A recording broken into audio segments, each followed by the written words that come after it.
មានសួរលោកគ្រូខ្ញុំបាទឈ្មោះសុកលេងមកពីក្រុម SU20 ហើយមកតំណាងក្រុមដើម្បីមក demo ទៅលើ project final web ដែលយើងបានធ្វើអញ្ចឹងតើតើជាមួយនឹង project ដែលយើងបានធ្វើហ្នឹងទៅលើ dashboard stock ដែលលោកគ្រូស្តៀងនឹង project លោកគ្រូដែលបាន demo ក្នុង YouTube ដែរអញ្ចឹងចូលក្នុង project យើងដំបូងហ្នឹងនៅពេលដែល login ដំបូងនេះខ្ញុំចូលតាម deploy ពេលដែលខ្ញុំ deploy មិនជិះខ្ញុំហើយពេលដែលចូលដំបូងពេលដែលយើងអត់មាន account គេត្រូវការ requirement ឲ្យយើង login ជាមុនសិនអញ្ចឹង login នេះគឺយើង login ជាពី user យើង login ជា admin ឬក៏ជា user អញ្ចឹងនៅក្នុង login password email នេះក៏ខ្ញុំដាក់នៅក្នុងfile របស់ member ខ្ញុំដែរនៅក្នុង folder របស់ zip file code របស់ខ្ញុំហ្នឹងអូខេអញ្ចឹងឥឡូវខ្ញុំធ្វើការ login ជា admin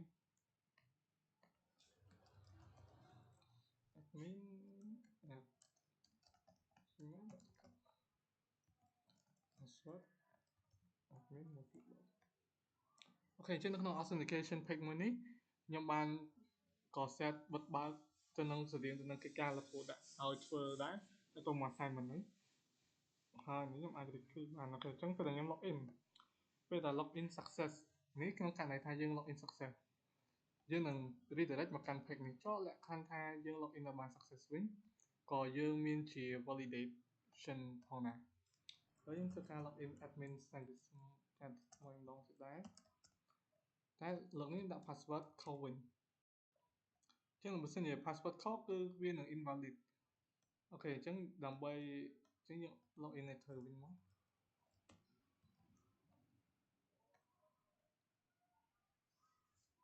អូខេអញ្ចឹងនេះគឺជា page ដែលទាក់ទងជាមួយនឹង stock event product របស់យើងហ្នឹងអញ្ចឹងក្នុង product ហ្នឹងគឺខ្ញុំមានពីរទី1ខ្ញុំមានជា graph របស់ tab bar ជាប្រភេទgraph ទិន្នន័យរបស់ tab bar យើងហ្នឹងហើយ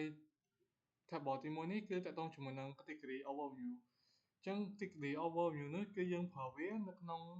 add product ក្នុងក្រុមមួយនេះឥឡូវឧទាហរណ៍ថាខ្ញុំចង់ដូរពី spirit មួយនេះ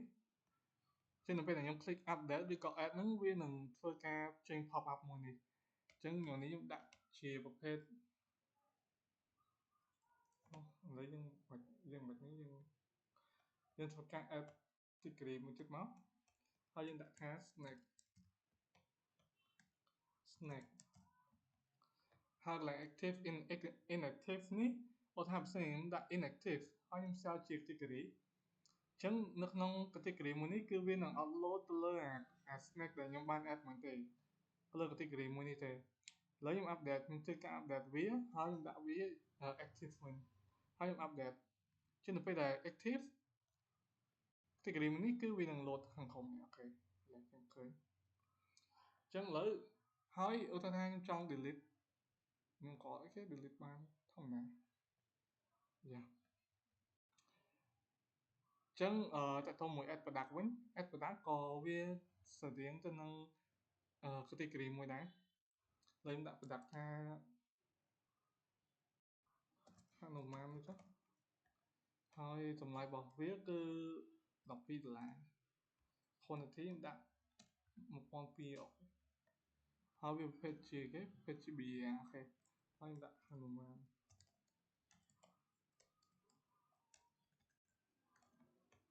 អញ្ចឹងនៅពេលដែលខ្ញុំ add product ហ្នឹងគឺវានឹងចូលទៅកាន់ tab bar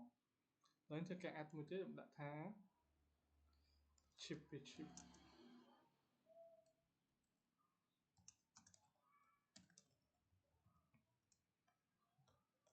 តម្លៃខ្ញុំដាក់ថា$15ហើយចំនួនខ្ញុំដាក់ថា500ខ្ញុំដាក់វាជាប្រភេទនេះមាន snack បាននេះខ្ញុំដាក់ថា string ចុះហើយនេះដាក់ chip អូខេអញ្ចឹងនៅពេលដែល add ទៅវានឹងចូលក្នុង product link មួយនេះយ៉ាអញ្ចឹងឥឡូវចូលមកដល់ update ទៅលើ product មួយហ្នឹងវិញពេលខ្ញុំចុច update វានឹង load ដល់កម្លាំងទាំងអស់ហ្នឹងនៅក្នុង tab bar មួយនេះ អូខេអញ្ចឹងដាក់ដូរដាក់ថា100វិញហើយខ្ញុំអាប់ដេតទៅអញ្ចឹង quantity របស់វាគឺទៅ100តម្លៃវាធម្មតាវិញហើយឧទាហរណ៍ចង់លុបខ្ញុំលុបអូខេខ្ញុំលុបទៅគឺវាទៅធម្មតាចាហើយទៅនៅទាំងអស់នោះពេលខ្ញុំ refresh គឺវា store ព្រោះថាខ្ញុំ save របស់វានៅក្នុង local storage យ៉ាអញ្ចឹងនៅពេលដែលខ្ញុំចុចចេញវិញ log out ហើយខ្ញុំមកកាន់ authentication page សាច់ជាថ្មីហើយក្នុងករណីថាបើសិនជាខ្ញុំអត់មាន account ទេគឺវានឹងចេញ background blur ឲ្យយើង